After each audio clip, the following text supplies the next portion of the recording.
Ang NCRPO po ay patuloy nang naghahanda. Meron po tayong naka-ready na mga reserve force. Ganun din po meron tayong deployed personnel sa mga identified nating areas kung saan po nagkakaroon ng mga pagtitipon.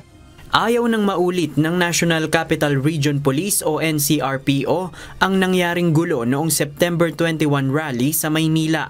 Kaya mahigpit na nilang babantayan ang mga lugar kung saan inaasahang magtitipon ang mga grupong lalahok sa ika-2 trilyon peso march sa November 30. Ayon kay NCRPO spokesperson Police Major Hazel Asilo, nasa 15,000 police personnel ang ide-deploy sa mga lugar na pagdadausan ng programa ng protesta. Bukod pa dito ang reinforcement ng mga pulis mula sa Region 3, Region 4A at iba pang kalapit na mga probinsya. Sa ngayon, wala pang natutukoy na mga grupo ang NCRPO na posibleng manggulo sa araw ng protesta.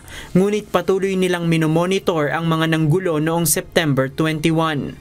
Nakikipag-ugnayan din sila sa mga local government unit o LGU para alamin kung anong mga grupo ang mayroon ng permit para sa trillion peso march.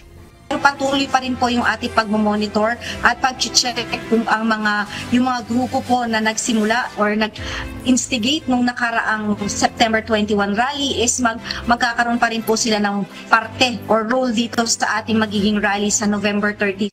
Pinaiigting din ng NCRPO ang kanilang monitoring sa social media para makita kung mayroong mga nanghihikayat na makiisa sa protesta. Paliwanag ni Police Major Asilo, sa social media na hikayat ang ibang mga kabataan na sumali sa rally noong September 21. Nakita natin na isa ito sa mga naging way ng ating mga kabataan, doon sila naengganyo, doon sa mga nag-join noong September 21. Samantala, nauna nang sinabi ni Pangulong Ferdinand Marcos Jr. na hindi siya nababahala sa malawakang protesta. Pero nababahala ito sa mga nang-uudyok para manggulo sa rally. No. The only concern I have when we have demonstrations for whatever reason is that there are agitators who will go and try to cause trouble. What demonstrator goes to a demonstration with Molotov cocktails that are not intending to cause trouble or to hurt people? Those are the people that we are worried about. And those are the people that we are watching out for.